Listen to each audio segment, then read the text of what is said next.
Hello friends, मैं advocate Vinod Sharma अपने channel कानून और आम आदमी में आपका एक बार फिर हार्दिक स्वागत करता हूं। दोस्तों, आज के इस वीडियो में हम चर्चा करेंगे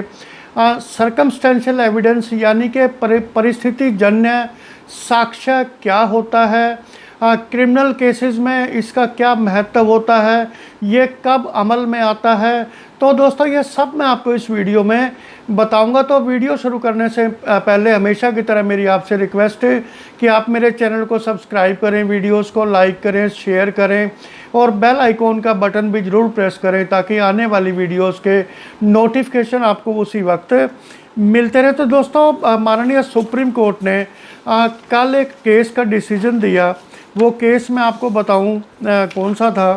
कि जो है क्रिमिनल अपील थी, जो है उसका नंबर था 1307 2019 की थी। और इसमें जो टाइटल था केस का रविंदर सिंह काकू वर्सेस स्टेट ऑफ पंजाब। तो इस जजमेंट में माननीय सुप्रीम कोर्ट ने सरकमस्टेंशियल एविडेंस के बारे में जो है बहुत सारी ऑब्जर्वेशंस दी हैं। वो क्या ऑब्जर्वेशंस हैं वो सब मैं आपको इस वीडियो में बता रहा हूँ। तो दोस्तों, सबसे पहले मैं आपको ये बताऊँ कि सरकमस्टेंशियल एविडेंस होता क्या है, क्रिमिनल केसेस में इसका क्या महत्व होता है। तो circumstantial evidence is evidence that relies on an inference to connect it to a conclusion of fact. यानी कि सरकमस्टेंशियल एविडेंस वो एविडेंस होता है जो एक अनुमान पर आधारित होता है और किसी क्राइम के साथ जो है उसको साबित करने के लिए ये देखा जाता है, इन्फर किया जाता है। जैसे कि जो है such as fingerprint at the scene of a crime,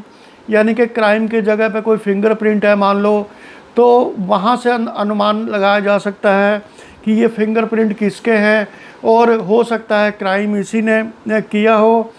आप इन कंट्रास्ट, लेकिन इसके जो अलग जो डायरेक्ट एविडेंस होता है, direct evidence support the truth of an assertion directly. लेकिन जो डायरेक्ट एविडेंस होता है वो किसी भी जो है सच को साबित करने के लिए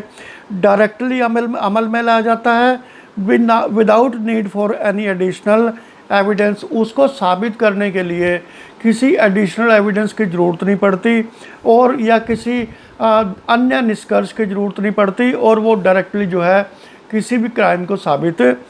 कर सकता है। जो अब मैं बात करता हूँ गवाही में जो है डायरेक्ट एविडेंस क्या होता है। Testimony can be direct evidence, यानी कि गवाही में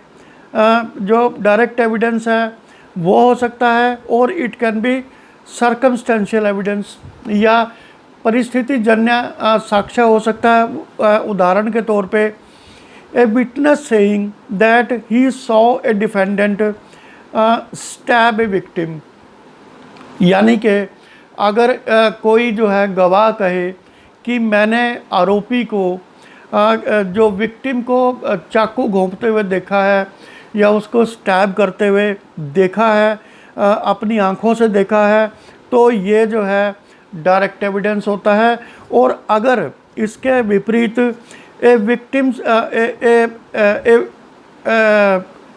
टेस्टिमनी सेइंग, यानी कि कोई गवाह कहे कि उसने जो है डिफेंडेंट को यानी कि आरोपी को घर में घुसते हुए देखा है, उसके बाद घर में से चीख पुकार की आवाज़ें आई और उसने फिर डिफेंडेंट को या आरोपी को खून से सने चाकू के साथ घर से बाहर निकलते हुए देखा है, तो ये सरकमस्टेंशियल एविडेंस है। क्योंकि इसमें जो आरोपी को चाकू घोंपते हुए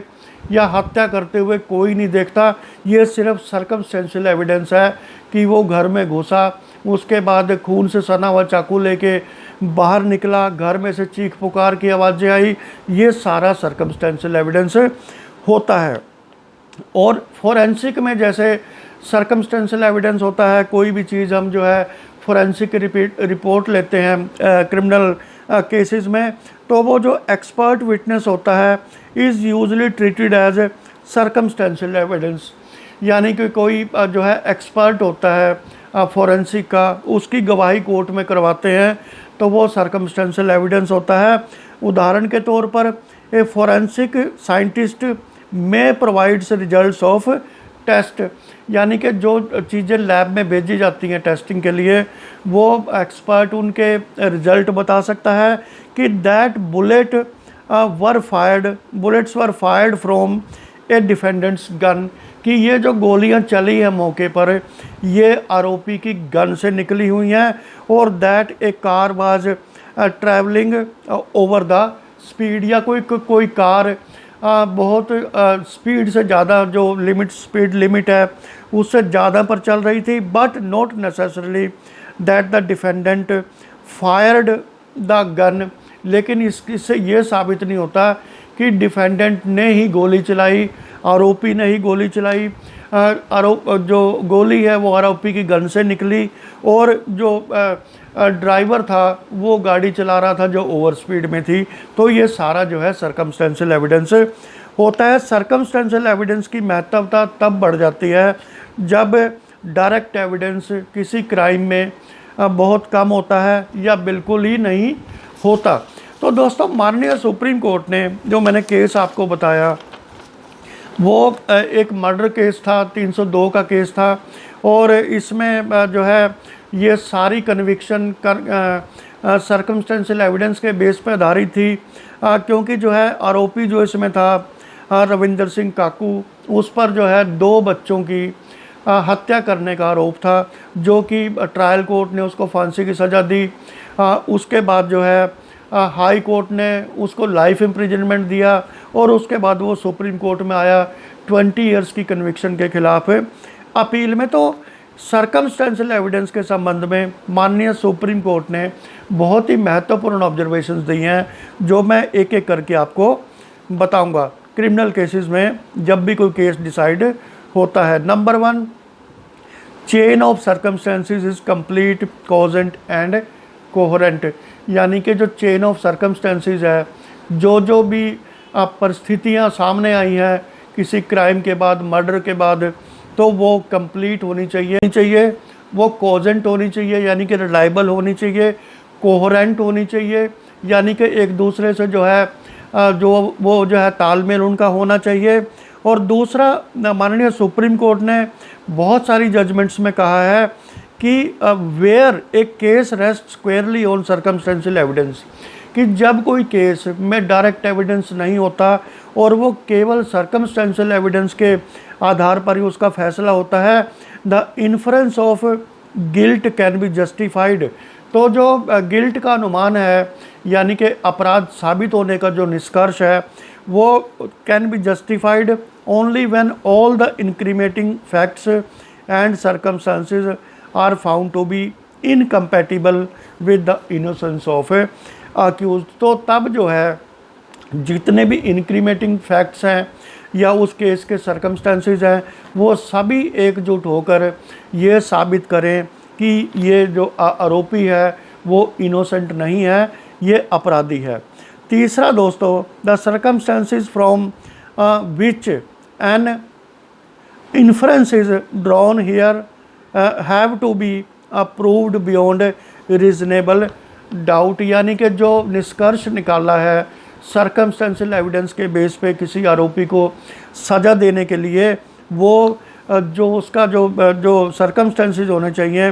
वो बिल्कुल जो है बियॉन्ड एनी रीजनेबल डाउट वो प्रूव होने चाहिए, उनमें किसी भी शक और शुबह की गुंजाइश नहीं होनी चाहिए। और and have to be shown to be closely connected with the principal fact, और जो क्राइम का प्रिंसिपल फैक्ट है उस केस में उसको जो है साबित करने में, कनेक्ट करने में पूरी तरह से सफल होना चाहिए, और तभी जो है सर्कमस्टेंशियल एविडेंस के बेस पर किसी को कन्विक्शन हो सकती है। तो दोस्तों, माननीय सुप्रीम कोर्ट ने केस भी कोर्ट किया Bhagat Ram versus state of Punjab, ये 1954 का केस है, जिसमें ये कहा गया था it was laid down that where the case depends upon the conclusion drawn for circumstances, जहाँ पर किसी केस का निष्कर्ष सर्कमस्टेंसेस के बेसिस पर डिसाइड होता है, तो the cumulative effect of circumstances must be such as to negate the innocence of the accused। तो वो circumstances इतने पुख्ता होने चाहिए, इतने मजबूत होने चाहिए कि वो आरोपी के जो है उसको इनोसेंस की को नेगेट करे, यानी कि उसको झुठलाए और उसको जो है आरोपी साबित करे। And bring the offence home beyond any reasonable doubt, और बिना किसी शक की गुंजाइश के वो पूरे के पूरे अपराध को साबित करे। तो दोस्तों इसमें चौथा पॉइंट है कि when A conviction is based solely on circumstantial evidence, जब कोई कन्विक्शन यानी कि किसी केस में जब डायरेक्ट जो है एविडेंस नहीं होता और पूरा केस सर्कमस्टेंशियल एविडेंस पर टिका होता है, सच evidence and the chain of circumstances, तो ये एविडेंस और जो घटनाओं का जो है चेन है पूरा मस्ट बी कॉन्क्लूसिव। तो ये पूरा का पूरा कॉन्क्लूसिव होना चाहिए, पूरा का पूरा जो है उसका निष्कर्ष निकलना चाहिए, conclusive enough to sustain a conviction की जो है हाँ इसी व्यक्ति ने जो है ये अपराध किया है और ये पूरे के पूरे सर्कमस्टेंसेस इसकी ओर जो है पुख्ता सबूत दे रहे हैं कि अपराध इसी ने किया है। तो दोस्तों चौथा इसमें छठा पॉइंट है कि motive alone can not be solely suffice to upheld connection. अगर हम बात करें कि जो है किसी आदमी के पास, किसी आरोपी के पास कोई क्राइम करने का मोटिव है, लेकिन जो है सर्कमस्टेंशियल एविडेंस में वो चीज़ प्रूव नहीं हो रही, उनकी चेन नहीं बन रही है, तो खाली मोटिव के आधार पर किसी भी व्यक्ति को जो है किसी भी व्यक्ति की सज़ा को अपहोल्ड नहीं किया जा सकता। और इसमें दोस्तों अगला पॉइंट है कि when the conviction is solely based on circumstantial evidence, inconsistencies in the testimonies of the important witnesses cannot be ignored to uphold the conviction। यानी कि जब पूरा का पूरा केस सर्कमस्टेंशियल एविडेंसेस पर आधारित है और लेकिन कुछ जो प्रमुख गवाह हैं उस केस में प्रोसिक्यूशन के, उनके स्टेटमेंट में कंट्राडिक्शन हो, विरोधाभास हो, तो तब जो है उस कन्विक्शन को अपहोल्ड नहीं किया जा सकता। और दोस्तों जो है सर्कमस्टेंशियल एविडेंस पे माननीय सुप्रीम कोर्ट ने ये बहुत ही महत्वपूर्ण जजमेंट दी है, जो क्रिमिनल केसेस में एक